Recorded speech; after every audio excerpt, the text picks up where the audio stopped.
Welcome to HealthLine 3, everyone. I'm Johnette Magner. Joining us now to discuss today's topic is Dr. Phillip Rozeman. He is a cardiologist with Willis-Knighton, and he is here to discuss his top 10 medical advancements in cardiology. This is the Dr. Rozeman personalized list. We will be taking your calls throughout the 30-minute show, and as a reminder, please make sure you are in a quiet room when you call, with your TV turned all the way down, because otherwise we'll have interference. Our number is 318-219-4569. And if you call, you can speak to Dr. Rozeman directly about any concerns you have about today's topic or your own personal heart health. So first off, let's go ahead, Dr. Rozeman, and talk about you. How about you tell us a little bit about your medical training and what all you do and where you practice. Janet, I got my medical training here at LSU, at the Health Science Center many years ago, and then trained as far as internship and residency at the Medical University of South Carolina in Charleston. And from there I went to Tennessee for a year and then came back home. And have been back home for the last 39 years of practice in cardiology, predominantly at the Willis-Knighton system and also at the Minden Medical Center. And so the group that you're with is? We're Willis-Knighton Cardiology. Mm-hmm. We function in all the Willis-Knighton hospitals around town. I was the starter of that group, the founder of that group. And we now have many young, new cardiologists with a lot of really great ideas and a lot of practice of these advances that we're going to be talking about today. All right, and you work in Minden how many days a week? Oh, probably 3 days a week in Minden, 5 days a week here in Willis-Knighton. Oh my goodness. All right, so let's go ahead and get started. Now, you're going to give us a top 10 list. How far back are you going to go? I'm going to go 20 years. I've been practicing 40 years, so I have a 20-year back. And then over the last 20 years, these major advances, most of them in the last 10 years. Really? Yes. All right, let's go ahead. So, coming in at number 10, what do you consider the 10th biggest advancement? The 10th biggest advancement would probably be the first biggest advancement for the people that have this particular issue, but it is in what we call aortic stent grafts. For years and years, and when I first started practice, the only way to fix an aneurysm was to do a major surgical procedure, and they were major procedures. But now you can fix a lot of times an aneurysm all the way through the aorta with these stent grafts that are brought up through the legs, and they cover the aneurysm and reduce the risk of bursting of the aneurysm. We don't have as many aneurysms as we used to because we've had such advances in the treatment of high blood pressure. But this would be number one in people who've ever had it because they know what the surgery would be like. But it's number 10 because it just doesn't have as much people that have the aneurysms as we've had before. And define aneurysm for us. Aneurysm is an outpouching of the blood vessel. It makes it weak, and so it's possible that the blood vessel could leak or burst, in which would be essentially would not be able to survive most of the time. And so a graft is where you take some blood vessel from the leg and then replace that segment? That's what they used to do with surgery. This is an actual device that has a stent and a graft and a balloon, and you actually take it up through the blood vessel, and you open up the balloon and set that stent so that it covers the aneurysm and gives strength to the wall of the aorta. And no surgery? No surgery. It's all done through the leg, and it's done. You come in, you have it done, you go home in the next day. That's really impressive. I can't wait to, if that's number 10, my goodness, we've got 9 more to go. So what is the 9th biggest advancement? The 9th biggest advancement is the idea of dissolving clots. Mm-hmm. And blood clots cause a lot of problems and damage in people. And so in the past 20 or 30 years ago, we didn't have a lot of ways to deal with that. These medicines, these drugs, can be delivered now directly to the blood clot, for instance, when you're having a stroke. Stroke is generally, most of the time, from a blood clot in the blood vessel to the brain. And now we have these medicines that, if you get to it fast enough, people who used to have a significant problem with a stroke only have very minor problems or really no sequelae at all. So and most of that occurs because people get to the emergency room quicker. So if there's one thing I want to make sure people know, that these technologies exist. If people with a stroke got to the emergency room faster, then they have an increased chances of having that done. Yeah, if you wait too long, it's too late. You can't have these procedures for the strokes. The other is in the blood thinning in people who have blood clots in their lungs, which again used to be, when you had a severe one, a high rate of death associated with that. But now, oftentimes, we can give these thrombolytic type of drugs and dissolve the blood clot, establish blood flow, and have minimal damage or minimal problems as a sequela. So these things have been major improvements for people with strokes and pulmonary embolus, and saved a lot of lives. All right, and I believe we have a caller right now. Is that correct? Gladys. Okay, Gladys, welcome to the show. What is your question for Dr. Rozeman? Thank you. Dr. Rozeman, what does the role of statin plays in heart trouble, heart attacks, and that sort of thing?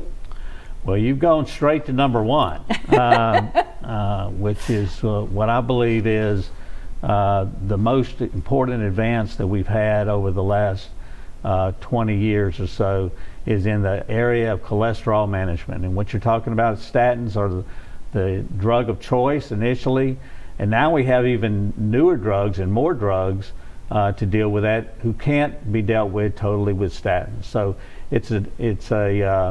you've gone straight to the number one, so all the surprise is gone now. But it is so important. Go ahead, Gladys. I want to hear the other 9 also. Okay. Oh yeah, We'll keep going, but yes, that's we'll talk more about that when we get to number 1. All right, so what is the 8th biggest advancement? The 8th biggest advancement is that of stroke prevention.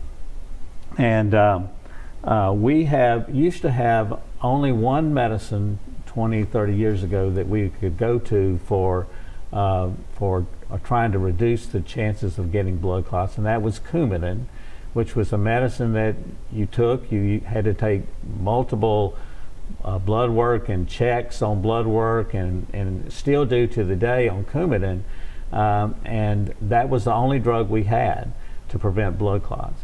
Now we have new drugs, Xarelto, Eliquis, drugs of that kind that you just take once or twice a day, and they greatly reduce your risk of stroke, especially in people who have atrial fibrillation, which we'll talk about a little bit later.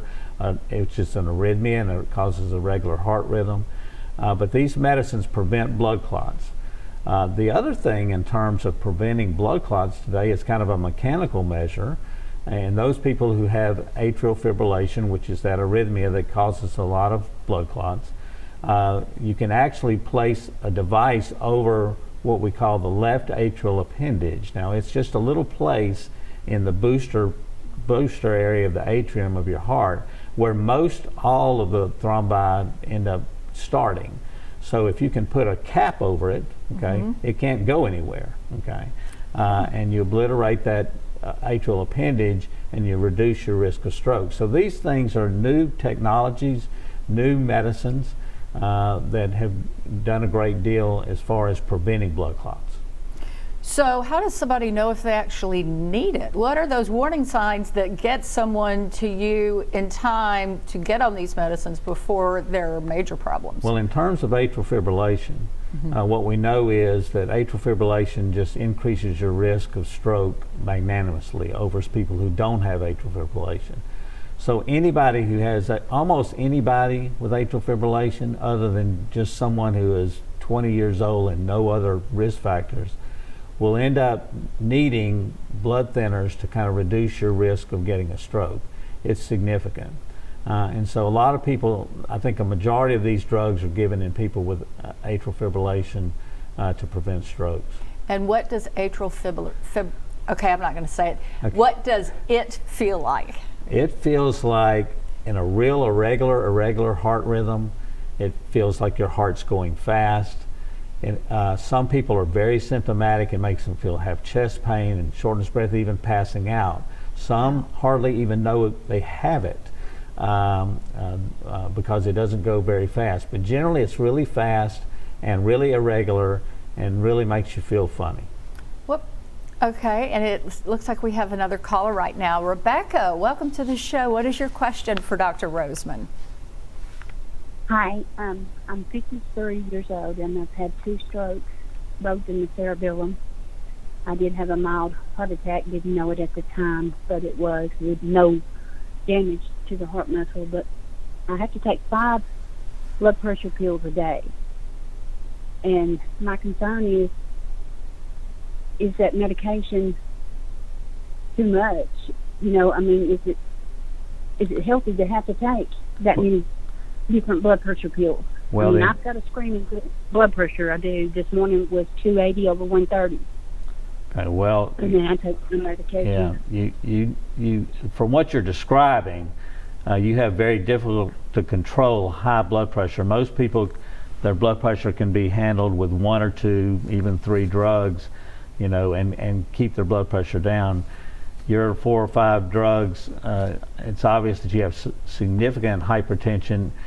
I suspect you do need those medicines to try to drive your blood pressure down, and you'll have to have changes in the dosing and even changes to other medications from time to time to deal with that. But there's no danger just because you're taking 3, 4, 5, 6 medicines. Is what it takes in order to get your blood pressure down where it's more safe.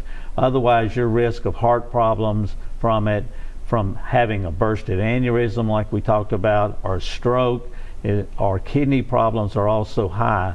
The idea is to really keep that down. So yes, take what your doctor is giving you, and don't just stop it because it seems like too many medicines, and talk to him or her about it and determine what to do.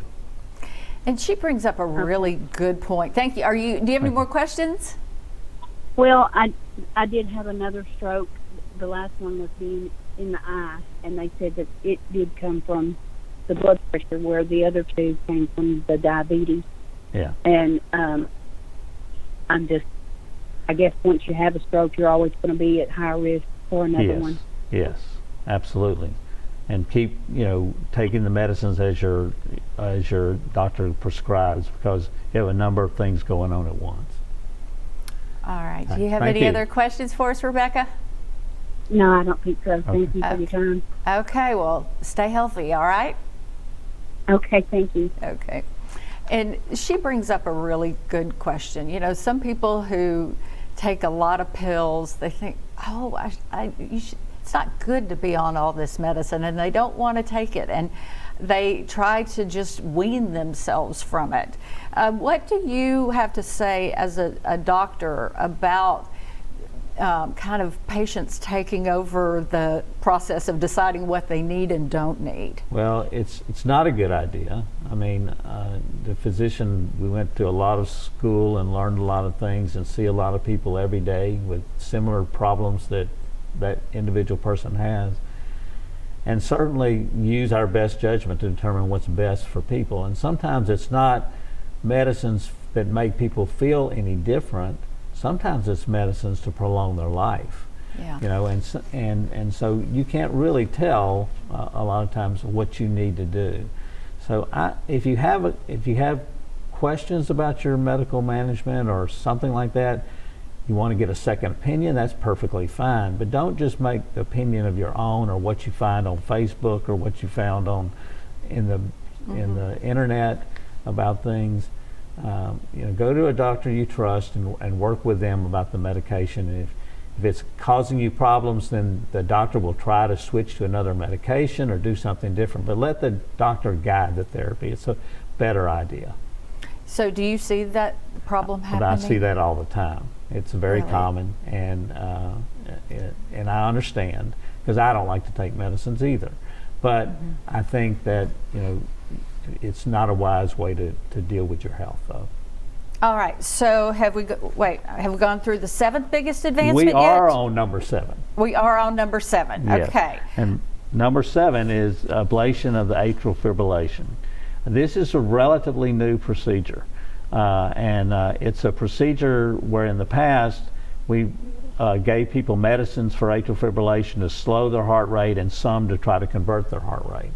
But now we have what's called atrial fib ablation. It's a very complex technology, and I don't want to get deep into it, but at the end of the day, people who have not been able to have their atrial fibrillation controlled with medication, 75% of them can get good control with this technique that's an electrophysiology technique that's all done through the veins in your leg up into your heart, and using fluoroscopy, which is kind of looking to see where they need to go in the heart.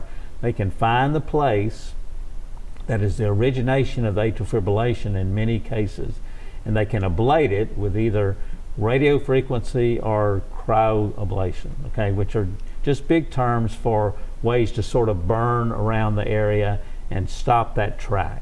Okay. And it has really changed for people who have significant atrial fibrillation with lots of symptoms, haven't been able to get a handle on it with medication.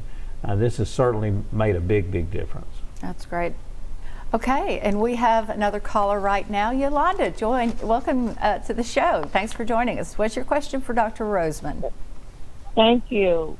Yes. If someone had at least 3 stents put in their heart, and all of a sudden they stop taking any of their medication, what is the problem after that would happen? Well, that's a real significant problem, and stents are going to be down around number 4 in our top 10 list. But basically, there's a need for the blood thinners to prevent blood clots within stents when they're put in. And if you've got stents and you don't take the blood thinner, you have a markedly increased chances of actually blocking off or thrombosing a blood clot in the stent and just essentially causing a heart attack. So there's a reason for those medications. Generally speaking, the closer it is to the procedure, the more dangerous it is if you stopped it.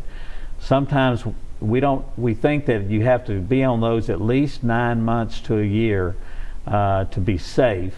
And after that, you can talk to your doctor about whether or not you can make some changes. But you shouldn't be making changes initially after a stent, because you're just playing Russian roulette with the ability of getting blood clots. Wow, that's really important. Yolanda, do you have any other questions? What about if you stop your blood pressure pill? Well, that's a totally different aspect, and it's the same issue. If you stop the pills, your blood pressure may go up. You have an increased risk of heart attack and stroke from that. So again, they're separate, but from the stents, but it's still an issue. All right, so let's Okay, talk. let me. Okay, go one more ahead. thing, and okay, if you don't take your blood thinner and just take a aspirin a day, would that help and prevent anything from happening? Yes, aspirin a day is a blood thinner, and that is helpful. Okay. Okay. All right. And do you Okay. mind? I have a question for Dr. Rozeman that may be relevant in your particular situation. I would think that sometimes people are wanting to get off some of these medications, not only because of how they feel, but because they're expensive. You often hear about seniors having to choose between medicine and food and shelter. How expensive are some of these medicines? Some of them are very expensive, and outside of being able to cover them through insurance, it's very hard for people to pay for as is. We do have some generic medications in this list, even of these new medicines, but many of them are not generic, and they spend a lot of money with the research of that, and so the cost of the medicine is significant. Every day in our office, we spend a lot of time. We have people, I would say, working full time, just trying to figure out how to get the medicines to the people, and the problem with socioeconomics is a big part of it. Finding what does your insurance company pay for. So we'll have to kind of make our decisions about medicine a lot of times about how that works too. So all of that goes into the decision making related to for an individual person. But generally you just have to find out individually, each person, what their insurance company will pay, what their insurance company will not pay, what Medicare pays, what Medicaid pays, and just try to figure out what you can do for that individual patient. Sometimes it's not exactly what you want, but you do the best you can within the realm of finances. So if money is the reason someone is wanting to get off a medication, they really ought to consider going back to you and finding an alternative that is maybe a lot less expensive, maybe not quite as effective, but a lot less expensive and much better than nothing. Right, and they just go back to their doctor, and sometimes there's, if you are in the poverty level, as far as what you make, then there are some there's some drug company drug company reimbursement that does, well, they'll help you with it. So all of that goes into trying to find the right medicine for the individual patient. All right, and we have another caller right now. Mike, welcome to the show. What's your question for Dr. Rozeman? Hi, good afternoon, Dr. Rozeman. Having severe PVCs will lead to heart disease, and is there any other medicine besides beta blocker to help control PVCs on a daily basis? Well, there are other medicines that control other than beta blockers. PVCs, generally, if your heart function is normal, are generally benign. In other words, they're not real worrisome in terms of causing major problems, but they may be irritating to the patient that has them. There are other medicines other than beta blockers that are used. Generally speaking, we try not to use those medications. They're powerful medications unless it's a really significant problem or people have really significant underlying structural heart disease of any kind. So it's a complicated topic, too complicated probably for right now, but go back and talk to your doctor about if it's bothering you a lot. They can essentially count the number of PVCs using these monitors that we'll talk about in a little bit and determine if there's anything else that can be done. Okay, because they have me on a beta blocker, and there's so many side effects, and I have severe PVCs almost on a daily basis. They're very bothersome and they're very scary. So I thought it was another medicine besides beta blockers that I would be able to use. But thank you very much. Okay. I appreciate it. All right. All right, thank you for calling. And we need to get going here. Okay. Sixth biggest advancement. Sixth biggest advancement is a transcutaneous aortic valve replacement. And for years and years, the only way to do any kind of valvular work was doing open heart surgery, and it's a significant problem as far as the risk of that surgery. Now we can actually put a valve in through the leg, through the blood vessels in your leg. Can go back and place a valve, open it up with a balloon, and put a valve actually into your heart to replace people who have severe aortic stenosis, which is where their valve won't open well. And most people in the old days, and I'm talking about 20, 30 years ago, if you didn't have the procedure, you had symptoms, you had aortic stenosis, your death rate was like 50% in a year. Now, with these, you can have it taken care of without surgery. So this has been a huge difference in how we treat aortic stenosis, which generally comes when you're older.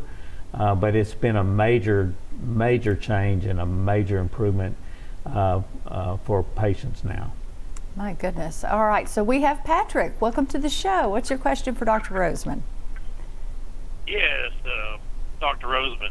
I've had 2 shock treatments and an ablation, and the ablation seemed to work for a while, but then my heart was racing at probably about around 140, and we got on this other medication, flecainide, and it's reduced a little bit, but then it's come down to 120, but then sometimes it's come down lower. Now, I kind of monitored with my Apple Watch, and it's down into like 65 sometimes, and it goes up to 70 and 80, and it just keeps popping around. Now, if I do some strenuous activity, it'll pop up to around 120, 130, and then come back down a little bit. Now, is there, with this first ablation, would there be where I need to do a second and maybe a third to kind of tweak that? Yes. Oftentimes people have to have a second ablation. They can also try medicines in an ablation, but there's a combination of things and a kind of an algorithm of care your electrophysiologist will go through in terms of dealing with that issue. So each person's a little bit different, but there's medicines for different people.